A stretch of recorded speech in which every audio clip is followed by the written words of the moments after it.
Guys once again welcome back to my channel. मैं अनुष्का फिर से हाजिर हूँ एक नई वीडियो के साथ। आज की वीडियो से हम स्टार्ट करने वाले हैं हमारा ब्लॉक नंबर 4 जो कि है न्यू क्रिटिसिज्म।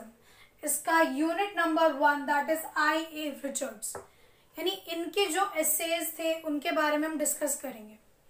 सबसे पहले बात करते हैं आई.ए. रिचर्ड्स का पूरा नाम क्या था। Ivor Armstrong Richards was an important critic of 20th century. ये 20th सेंचुरी के एक इम्पॉर्टेंट क्रिटिक थे। Played important role in new criticism. Romantic criticism के बाद जो नेक्स्ट एरा स्टार्ट हुआ था न्यू क्रिटिसिज्म का, उसमें इन्होंने एक इम्पॉर्टेंट रोल प्ले किया था। सम इम्पॉर्टेंट वर्क्स आर, इनके कुछ इम्पॉर्टेंट वर्क्स हैं। First is principle of literary criticism 1924, second is practical criticism 1929 and third is Coleridge on imagination 1935। ये तीन इनके कुछ इम्पॉर्टेंट वर्क्स हैं। तो इसमें सबसे पहले हम डिस्कस करेंगे प्रिंसिपल्स ऑफ लिटरेरी क्रिटिसिज्म। अब फर्स्ट इसमें है प्रिंसिपल ऑफ लिटरेरी क्रिटिसिज्म 1924। इसमें आई.ए. रिचर्ड्स क्या बोलते हैं, गिवन इम्पोर्टेंस टू फिलोसफी, यानी इसमें वो फिलोसफी को ज्यादा इंपॉर्टेंस देते हैं।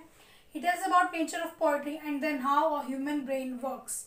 वो पहले नेचर ऑफ पोएट्री के बारे में बताते हैं और फिर बताते हैं कि उस पोएट्री को पढ़ने के बाद एक जो ह्यूमन ब्रेन है वो कैसे वर्क करता है।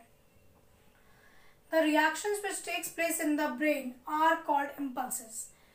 एक पोएट्री को पढ़ने के बाद जो भी ब्रेन में रिएक्शंस होते हैं उन्हें कहा गया है impulses. And these impulses interfere into each other parts and conflict takes place and it happens by two ways, that is directly and indirectly. यानी इम्पल्सेस जब क्रिएट होते हैं ब्रेन में, उसके बाद वो एक दूसरे के पाथ में इंटरफेयर करते हैं जिससे कि एक कॉन्फ्लिक्ट रेज होता है। और ये दो तरीके से हो सकता है, आइदर डायरेक्टली और इनडायरेक्टली, यानी डायरेक्टली भी हो सकता है या इनडायरेक्टली भी हो सकता है। According to him only a reader can जज how he felt while reading a poem and it could be good or bad. उनके अकॉर्डिंग सिर्फ एक रीडर को ही हक है कि वो उस वर्क को जज करे जब वो उसे पढ़ रहा है कि वो अच्छा है या बुरा है। यानी उनके अकॉर्डिंग रीडर को ही हक है ये जज करने का कि उसे पढ़ने के बाद वो उसे एक गुड वर्क मानता है या एक बैड वर्क मानता है। अब नेक्स्ट वो बताता है इसमें टू टाइप्स ऑफ इम्पल्सेस के बारे में। दो तरीके की हो सकती हैं, डिजायर एंड डिसलाइक। डिजायर जिसमें ऑडियंस को पसंद आए, जिससे वो डिजायर करे पढ़ना चाहें, और डिसलाइक जिसमें उन्हें वो पसंद ना आए।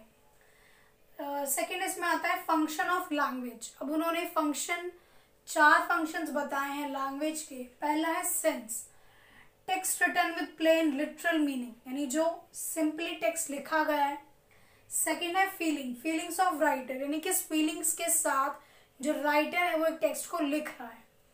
थर्ड है टोन, एटीट्यूड टुवर्ड्स रीडर, यानी जो राइटर है वो एक वर्क को लिख रहा है तो उसका क्या एटीट्यूड है उसकी रीडर की तरफ। Fourth is intention, aim of writer, यानी उस वर्क को लिखने का उसका एम क्या है। Considered as father of new criticism, उसे यानी आई.ए. रिचर्ड्स को as a father of new criticism भी कहा गया है। Also famous in psychology and fine arts, psychology और फाइन आर्ट्स में भी इनका नाम जो है काफी फेमस था।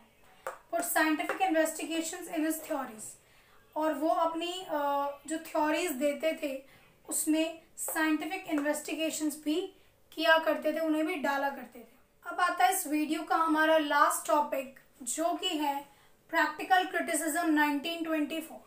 ये आई.ए. रिचर्ड्स का एक फेमस एसे है।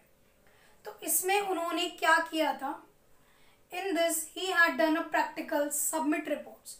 इसमें उन्होंने एक प्रैक्टिकल चीज करके देखी थी और उसकी रिपोर्ट्स सबमिट की थी। अब प्रैक्टिकल में उन्होंने क्या किया था, given 13 poems without poet's name and poem title to his students।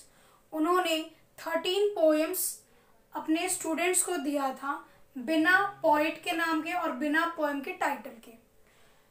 told them to judge these poems and give time of 1 week to give comments on this। उसके बाद उन्होंने अपने स्टूडेंट्स को ये कहा था कि उन्हें उन पोएम्स को पढ़ना है, उन्हें जज करना है। 1 हफ्ते का टाइम उन्हें दिया गया था और उसके बाद उसे कमेंट्स करने हैं। यानी कि इन 13 पोएम्स में उन्हें ये बताना था कि इस पोएम का पोएट नेम क्या है और पोएम का टाइटल क्या है। लेकिन जब वो रिपोर्ट्स उनके पास आती हैं अपने स्टूडेंट्स के थ्रू, जब उनके स्टूडेंट्स सबमिट करते हैं तो वो उन्हें पाते हैं कि वो गलत टाइटल्स और गलत राइटर का नेम लेकर आए हैं। उन्हें काफ़ी सारी डिफ़िकल्टीज को फेस करना पड़ता है और आई.ए. रिचर्ड्स यही देखना चाहते थे कि अगर उनके स्टूडेंट्स को राइटर का नाम और पोएम का टाइटल ना पता हो तो क्या वो उन्हें डिग्निफाई कर सकते हैं, उन्हें सजेस्ट कर सकते हैं या नहीं कर सकते। अब उन्होंने ये नोटिस किया कि जो उनके स्टूडेंट्स हैं उन्हें डिफ़िकल्टीज आ रही हैं। तो क्या क्या डिफ़िकल्टीज आ रही थी उन्हें? पहला है plain sense of poetry, second है इमेजरी, थर्ड है मेमोनिक इररिलेवेंस यानी पर्सनल एक्सपीरियंस, फोर्थ है sentimentality and fifth is stock responses and last is effect of presupposition. यानी ओवरऑल उन्होंने ये एनालाइज किया कि स्टूडेंट्स को डिफिकल्टी आ रही है, कौन सी पोएम का टाइटल क्या है और राइटर कौन सा है वो ये नहीं जज कर पा रहे हैं। तो बेसिकली उनके हिसाब से जो रीडर्स है उन्हें ट्रेन करना चाहिए ताकि वो एक पोएम को, उसके टाइटल को और उसके राइटर को अच्छे से समझ सके।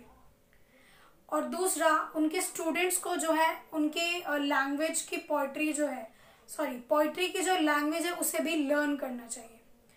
सो गाइस, इसी के साथ ये टॉपिक यहाँ पर कंप्लीट होता है। आई होप आपको ये टॉपिक समझ में आया होगा। इससे रिलेटेड कोई भी डाउट्स है तो आप कमेंट सेक्शन में कमेंट करके पूछ सकते हैं। सो गाइस, इसी के साथ अगर वीडियो अच्छा लगा आपको तो चैनल को सब्सक्राइब, लाइक एंड शेयर जरूर करें। मिलते हैं नेक्स्ट वीडियो में नए टॉपिक के साथ।